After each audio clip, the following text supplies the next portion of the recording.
Bismillahirrahmanirrahim. Assalamualaikum warahmatullahi wabarakatuh. Alhamdulillah. Alhamdulillahilladzi 'allama bil qalam, 'allamal insana ma lam ya'lam. Asyhadu an la ilaha illallah wa asyhadu anna Muhammadan 'abduhu wa rasuluh la nabiyya ba'dah. Alhamdulillah, puji dan syukur kami panjatkan kehadirat ilahi Rabbi yang telah memberikan nikmat iman, nikmat sehat walafiat, sehingga kita bisa melaksanakan dialog atau seputar komunikasi tentang kronologis Pondok Pesantren Mabul Anwar Karya Bakti. Sholawat serta salam mudah-mudahan Allah sampaikan pada junjungan kita Nabi besar Muhammad Sallallahu Alaihi Wasallam, yang mudah-mudahan kita sebagai umatnya kelak akan mendapatkan syafaat di yaumul qiyamah nanti.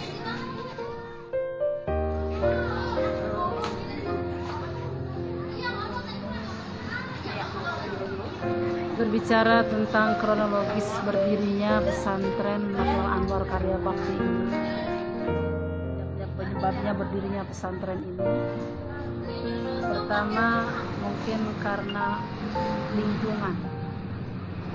lingkungan. Waktu itu saya baru menikah dengan suami, kebetulan saya bukan orang sini, saya dari Pakis Jaya, suami saya dari Bali Jaya. Saya tinggal di sini, kemudian punya rumah itu berdekatan dengan jalanan. Jalan itu ada sasak yang begitu besar. Di situ setiap malam tempat anak-anak bermain gitar, ya. Kadang mereka kumpul-kumpul, apalagi kalau ada tontonan, ya. Mereka itu nonton dengan rarat-rerot, laki perempuan bercampur. Bahkan tidak jarang kalau pagi saya lagi nyapu, suka di depan jalan itu ada botol minuman bekas mabuk-mabukan. Pokoknya kita merasa terganggu betul, ya. Setiap malam terutama, ya, setiap anak-anak itu kumpul di depan di sasak kuning, dulu bahasanya sasak kuning, ya, tempat anak-anak kumpul situ, anak-anak muda. Kadang mereka sampai pagi menjelang subuh baru pulang, ya, kadang sampai jam 2, kadang sampai jam 3, sehingga itu menjadi tantangan PR buat kami sering ngobrol dengan suami, ya Allah, ini masyarakat kita, para generasi muda, kalau seperti ini terus bagaimana nanti ke depannya. Satu itu mungkin. Yang kedua, karena kebutuhan untuk keluarga. Waktu itu saya punya anak satu, sampai sekarang juga satu, ya. Anak saya itu usia TK, saya ajarkan ngaji gitu, ya. Kadang-kadang mereka kepengen ngaji di tempat lain. Saya ngaji di beberapa tempat, pindah sini, ya, mungkin kadang karena kesibukan gurunya, ada yang sibuk di sawah, ya, sibuk kerja dan lain sebagainya, sehingga pengajian itu ntar masuk ntar enggak gitu. Akhirnya saya berpikir, ini anak saya kalau begini terus ngaji, bisa-bisa nanti bagaimana ke depannya. Itu yang kedua. Akhirnya kami buatlah pengajian. Kami memutuskan adalah anak kita ajarkan sendiri di sini, ya, supaya dia semangat. Akhirnya ada ponakan saya juga ikut ngaji. Dari 3 orang santri waktu itu, kami ajarkan mereka mengaji setiap hari. Dapat beberapa bulan, mulai nambah sampai dalam 1 tahun itu anak-anak sudah mencapai 30 orang. Disitulah kami untuk menarik semangat anak-anak, ngaji tidak pernah mengenal libur, ya. Walaupun ada acara serepot apapun, kami tetap menunjukkan bahwa kalau kita pengen berhasil untuk mendidik anak supaya anak itu maksimal pengetahuannya, jangan sedikit-sedikit libur, yang pada akhirnya lama-lama anak juga merasa nggak nyaman dengan pendidikan seperti itu. Tidak jarang kadang-kadang pengajian itu sebulan 2 bulan bubar ya, karena mereka jarang menerima pendidikan dari gurunya karena seringnya libur. Tapi kami mencoba ya, harus anak-anak itu tanpa mengenal libur setiap hari. Selain itu kami juga sudah merintis tahfiz anak-anak, walaupun pamannya belajar ngaji, tapi pelajaran-pelajaran DTA-TPI sudah kita ajarkan. Karena waktu itu belum ada DTA-TPI. Tahfiz juga sudah kita ajarkan, sehingga pada saat kita akhir tahun kita adakan targhiban penampilan anak-anak ya, dari mulai baca-bacaan sampai tahfiz ya. Alhamdulillah dihadiri oleh para wali santri, yang mana setelah itu alhamdulillah murid mulai bertambah ya, sampai saat ini kurang lebih 300 orang ya. Itu yang tergabung dari DTA, TPI, bahkan mulai PAUD ya, sampai kepada pondok pesantrennya. Alhamdulillah setelah adanya pesantren beberapa tahun ini, saya tidak lagi menemukan anak-anak muda sekarang yang suka main gitar ya, hura-hura disasak ya, sudah tidak ada lagi.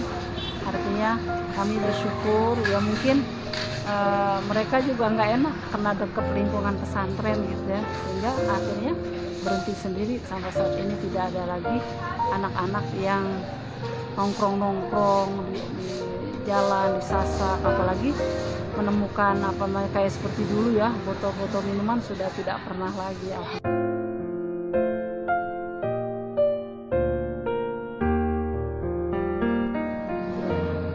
Tujuan yang pertama, karena melihat tadi kondisi anak muda seperti itu gitu ya, kita kepengen yang pertama ingin menciptakan generasi Qur'ani, supaya anak-anak itu disibukkan dengan mengaji, mengkaji agama gitu ya.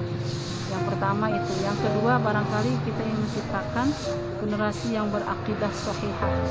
Dan sementara ini kita lihat banyak masyarakat kita yang masih akidahnya ini belum mengarah kepada akidah yang sesungguhnya ya.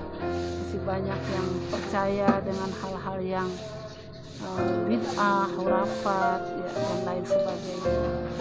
Karena kita ingin menciptakan akidah yang shahihah. Samping itu akhlakul karimah.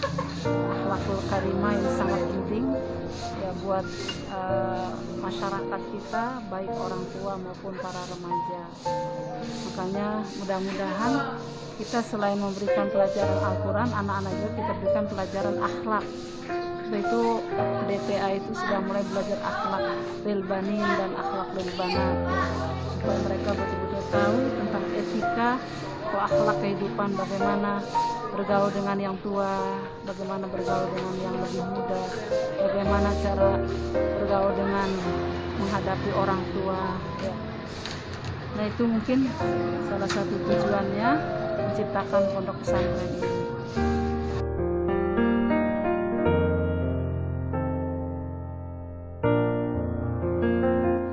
Jadi gini, awalnya memang kami salafi, bahkan awalnya pengajian biasa aja ya, karena dari perguruan waktu itu minta tadinya kan di Teluk Ambulu ada pesantren, tapi akhirnya beberapa bulan nggak jalan karena mungkin ada banyak kesibukan atau hal-hal lain, akhirnya nggak jalan. Kebetulan yang pesantren ponak-ponakan saya semua di sana ya. Akhirnya ketua perguruan Bapak Haji Rusdi itu menyarankan sebaiknya pengajian anak-anak yang sudah ada di sini cobalah dibentuk, dibuat pesantren sebagai ganti dari sana, dari Teluk Ambulu. Jadi di sini kan tempatnya di Karya Bakti ya. Hanya kami tawakuf nggak ngejawab. Kami memang awalnya belum ada niatan buat pesantren, pada sekedar ngaji biar anak kita bisa ngaji, tetangga-tetangga bisa ngaji, itu aja udah awalnya. Akhirnya karena kita beberapa kali ditawarkan, kita juga tawakuf, nggak langsung jawab. Tapi pas sudah beberapa bulan kita disuruh minta untuk menjawab lagi, akhirnya kami ya insya Allah kami jalan. Ya mudah-mudahan dengan adanya dukungan semua pihak, terutama keluarga Matua Anwar, bisa mendukung pondok pesantren ini, ya kami insya Allah siap jalan. Ya, walaupun memang kami sudah tahu resiko kedepannya gitu ya. Kita yang namanya pesantren itu beda dengan pengajian biasa yang anak-anak pulang pergi. Mungkin kalau pulang pergi kita hanya tanggung jawab mereka selagi ada di sini mengaji. Tapi kalau pesantren kan siang malam kita tanggung jawab kita terhadap mereka. Sehingga memang banyak terikat. Kalau kita mau kemana-mana, kita di mana diri kita pergi, tapi hati kita selalu mikirin anak-anak di pondok. Belum lagi ntar ada gurunya apa enggak, udah ngaji apa belum, anak-anak bagaimana makannya, udah macam-macam belajarnya, menghafalnya. Jadi selalu kita pikirkan setiap hari. Tapi insya Allah dengan modal keikhlasan, ya artinya kita juga pengen berjihad, ya artinya mudah-mudahan apa yang kita korbankan selama ini senantiasa artinya mendapatkan pahala dan ridho. Jadi pertamanya kami salafi karena kami berstandar gini. Dalam hadis Rasulullah dikatakan mayuridillah khaira yufaqihu fiddin. Para siapa yang ingin dikehendaki Allah maka hendaknya banyak mendalami agama gitu kan ya.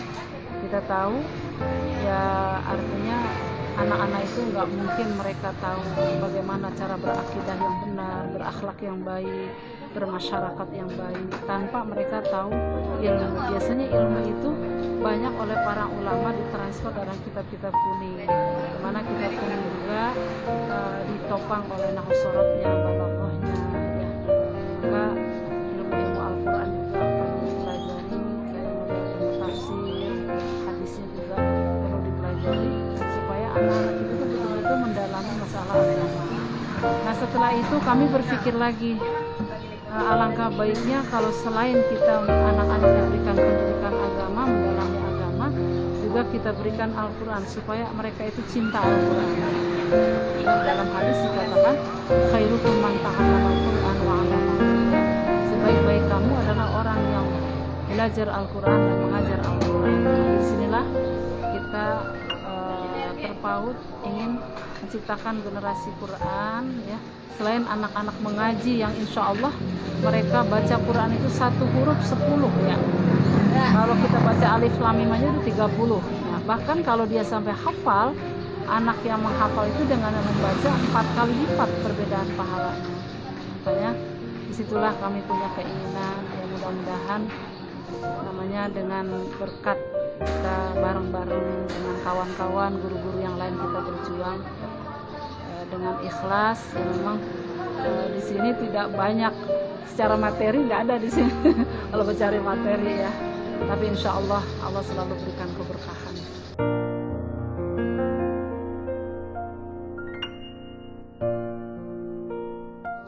Dana memang dari pemerintah juga ada, walaupun jarang-jarang kan. Kalau pesantren memang nggak seperti di sekolah sudah ada anggaran tiap tahun ya.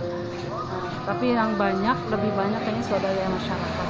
Kebetulan karena kita ini membina majlis taklim ya, kurang lebih ada 15 majlis taklim yang kita bina. Ya, mereka juga mungkin tahu kiprah kita di sini. Sehingga kadang-kadang kalau saya punya uang, umpamanya 15 juta, saya coba bangun ini satu lokal. Tapi walaupun akhirnya habisnya 50 juta ya. Nah itu sisanya banyak dari swadaya masyarakat.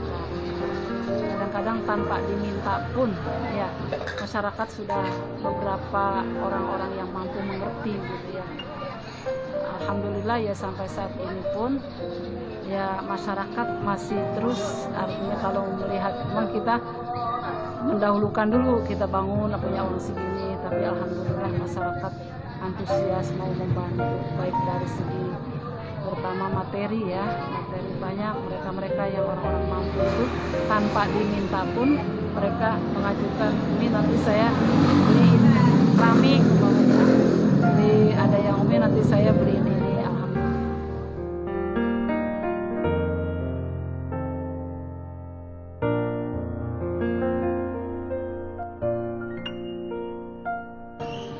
Gini, sebetulnya kita memang punya niatan pertama kali kita buat pesantren itu bukan untuk mencari sesuatu yang lebih gitu ya.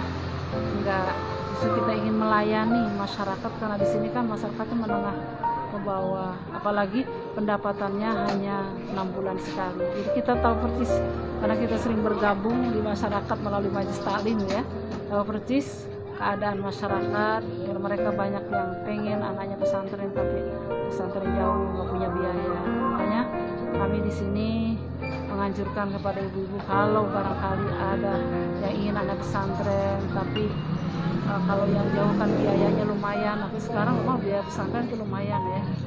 Nah, maka ya di sini kami kasih target biaya yang mungkin kalau dibandingkan dengan pesantren paling rendah di sini ya. Termasuk cuma 2.500.000 ya. 2.500.000 itu pun kalau kita daftar ya, daftar itu 2,5 juta, udah masuk uang bangunan, udah masuk dapat lemari ya, hak pakai selama 6 tahun di sini, dan udah bayar makan 1 bulan, bayar kitab semua, dan bayar pemeliharaan. Jadi semuanya 2 juta. Kalau untuk daftarnya sih kan cuma 200.000 itu. Itu yang lain-lain ya udah termasuk makan, dapat lemari, kitab, pemeliharaan, bangunan dan sebagainya, semua 2,5 juta. Berarti anak itu 1 bulan udah bebas bayaran. Nah untuk per bulannya makan ya, jadi makan, listrik, air ya, itu mereka bayar 400.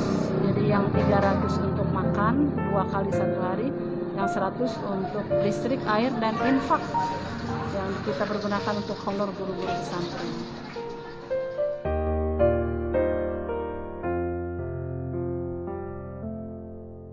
Targetkan untuk sanawiyah 3 juz, aliyah itu 6 juz. Kenapa? Karena kita melihat anak kita di sini kan bukan hanya tahfiz belajarnya. Di pesantren mereka banyak kitabnya ya, belajar salafi. Di samping itu juga mereka sekolah. Jadi kalau pagi sampai zuhur di sekolah juga banyak kegiatan. Jadi kalau target kita terlalu tinggi takut jadi beban buat anak-anak. Makanya kita targetkan ya udah tahfiz itu untuk sanawiyah minimal 3 juz, untuk aliyah ya minimal 6 juz. Nah, kami melihat insya Allah dengan modal 6 juz ini, andaikan anak-anak yang mau kuliah itu ada sekarang beasiswa ya, beasiswa dengan modal 6 juz itu udah bisa, baik di dalam negeri maupun di luar.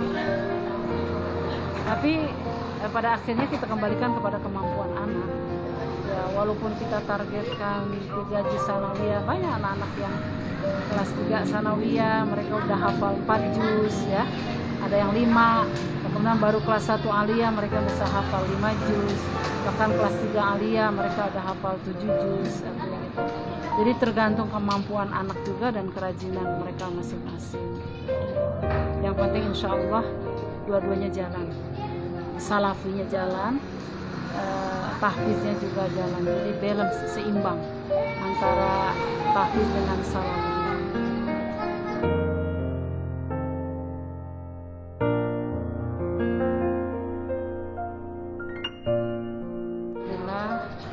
Beberapa tahun ini walaupun kita belum lama, kurang lebih tahfiz ini yang difokuskan ya, artinya kan tadinya salafi ya, Islam tahfiz itu baru 2-3 tahun sebetulnya, tapi alhamdulillah sudah ada anak kita alumni dari sini. Nah mereka sudah hafal 5 juz ya, 2 orang ya kita ajukan untuk beasiswa, mereka sudah bisa kuliah secara gratis sampai sekarang ini sudah semester 4 kalau nggak salah.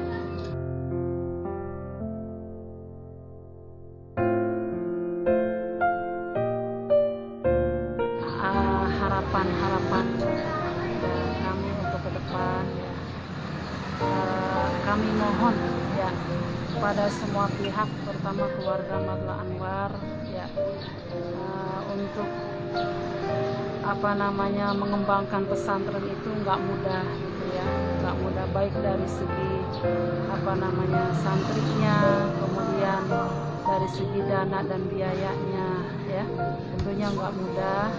Kami mohon dari yayasan atas nama keluarga Madla Anwar, keluarga besar Madla Anwar, sebab kita sama-sama, sebab ini milik umat ya, artinya bukan milik pribadi, milik umat yang hati harus kita pikirkan bersama, karena kita ingin mencetak ke depan masyarakat kita. Ya, mudah-mudahan salah satunya untuk mencetak generasi yang solihah itu salah satunya adalah ya wadahnya di pesantren. Karena pesantren itu perlu sudah barang tentu ada pembiasaan dari segi ubudiyahnya, dari segi kebersihannya, ya, kemudian kreativitas sehari-harinya mereka kan sudah dibiasakan. Jadi mohon dukungan, ya, mohon saran, mohon umpamanya kalau memang ada yang perlu ditingkatkan tolong diberikan masukan, ya. Ya, mudah-mudahan kalau ada kerjasama, ya, kita bisa mencapai pesantren yang lebih baik sesuai apa yang kita harapkan dari Maulana. Nah, sekian, ya, terima kasih. Mudah-mudahan bermanfaat untuk kita semua. Billahi taufiq wal hidayah. Assalamualaikum warahmatullahi wabarakatuh.